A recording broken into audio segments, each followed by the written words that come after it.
Bapa yang bersemai dalam kerajaan surga, yang boleh kami kenal di dalam nama Tuhan Yesus Kristus, pada pagi yang cerah sebelum kami aktif Senayan, kami adakan mesbah keluarga, mesbah pribadi.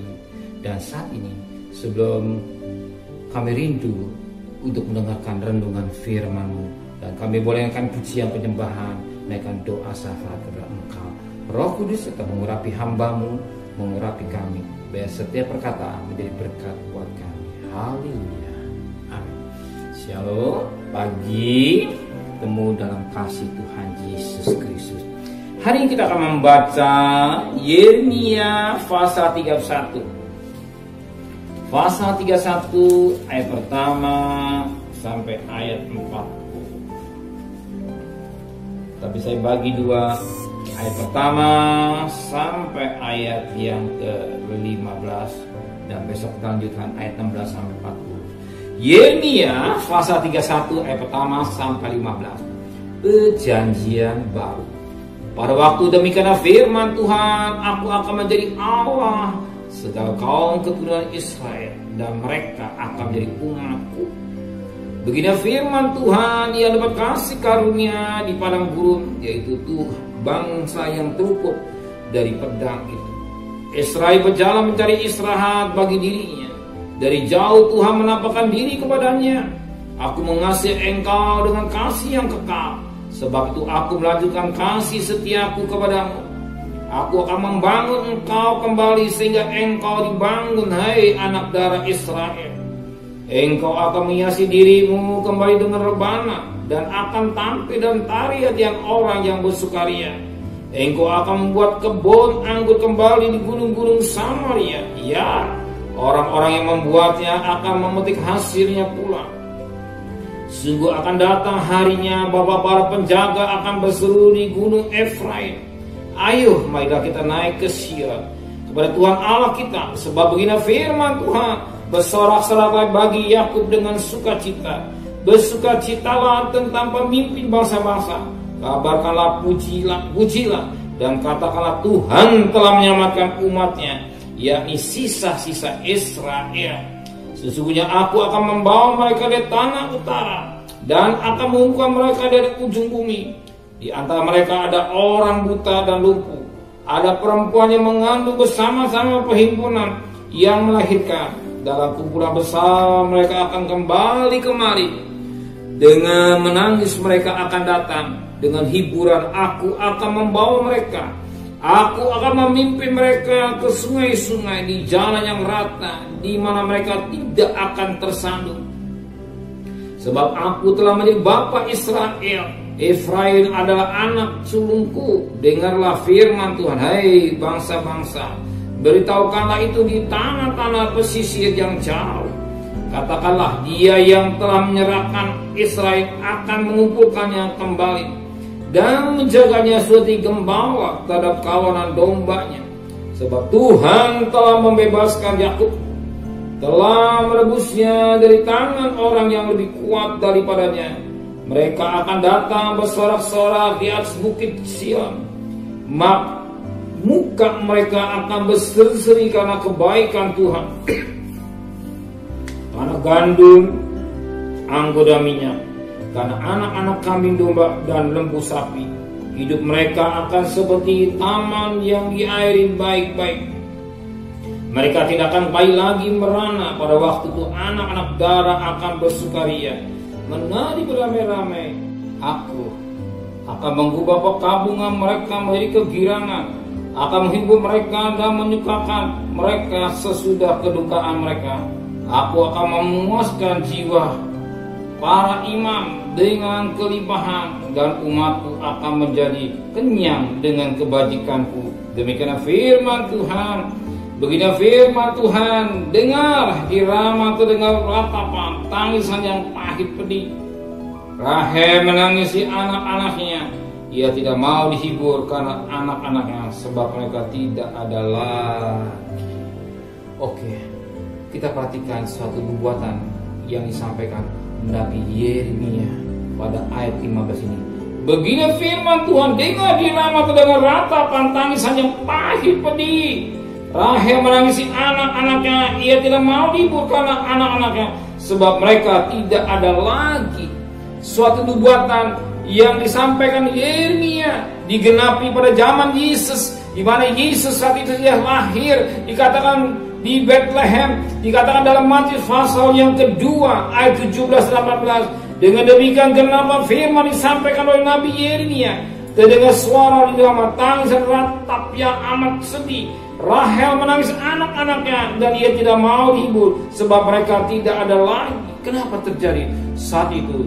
Ketika Herodes tahu dia diperdayakan oleh orang, oh Tuhan, dia diperdayakan oleh orang Majus, dia marah, dia bunuh anak-anaknya di bawah umur 2 tahun ke bawah, sebagaimana pada ayat yang ke-16. Karena Herodes tahu bahwa ia telah diperdayakan orang-orang Majus itu, ia sangat marah.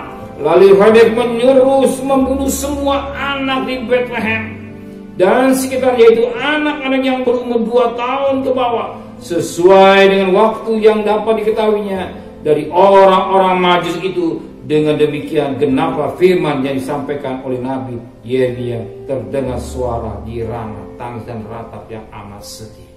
Ya, jadi satu nubuatan disampaikan Yeremia dan digenapi pada ketika Yesus lahir, di mana Herodes marah karena diperdayakan oleh orang Majus. Bukan saja marah, sangat marah. Pada ayat 16-nya sangat marah dan membunuh semua anak di Bethlehem. Di situ terjadi satu korban. Terjadi satu korban kelahiran Yesus. Terjadi satu korban. Anak-anak yang anak-anak dibunuh. Kita tahu betapa penting kita menjadi anak-anak Tuhan. Bukan anak-anak, tetapi menjadi jemaat-jemaat yang dewasa. Kalau anak-anak muda dipermainkan dengan angin-angin pengajaran, anak-anak muda dibunuh, ditakut-takuti. Tapi kalau dewasa tidak. Lihat firman Tuhan, justru anak-anak yang dibunuh, tapi dewasa tidak. Betapa penting kita menjadi anak-anak rohani yang dewasa, mengerti apa yang Tuhan mau. Jangan bicara. Kalau anak kecil biasanya tanda dengan takut. Bawa dibohongin, ada yang bawa gembolan, katakanlah bawa kado, itu dia curi, langsung dia takut. Mama mendengar suara ngeong anjing, kucing, nah mama mendengar geledek mama, karena kenapa? Takut. Mendengar keadaan COVID, banyak orang yang meninggal, terpapar, takut. Semua takut karena anak kecil. Justru anak kecil makanan empuk bagi iblis.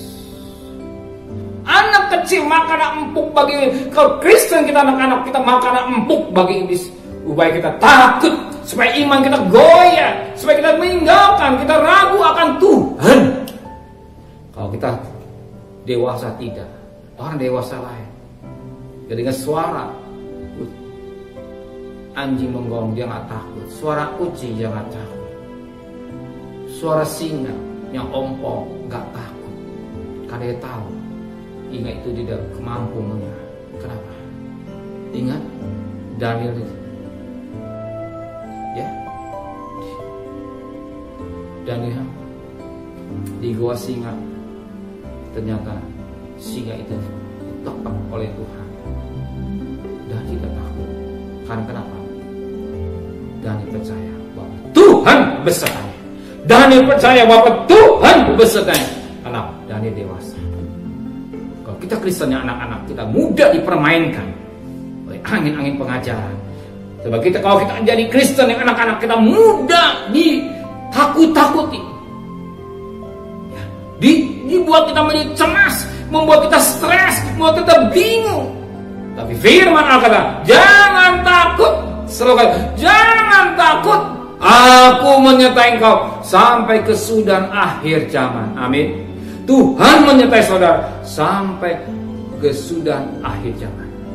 Di mana saudara berada, Tuhan selalu Immanuel. Ya, perkataan Immanuel bukan perkataan biasa. Nama disebut Immanuel, menyertai terus sampai sudah akhir zaman. Penyataan Tuhan berlaku di hidup saudara. Ya, jangan takut dengan hidup yang kita jalani. Satu perkara, Dia tidak akan tinggalkan kita. Satu perkara, Dia tidak akan tinggalkan kita. Dia tidak akan membiarkan kita. Ya, Tuhan tidak tinggalkan saudara. Percaya, Dia selalu menyertai saudara. Amin. Terima kasih Bapa di surga.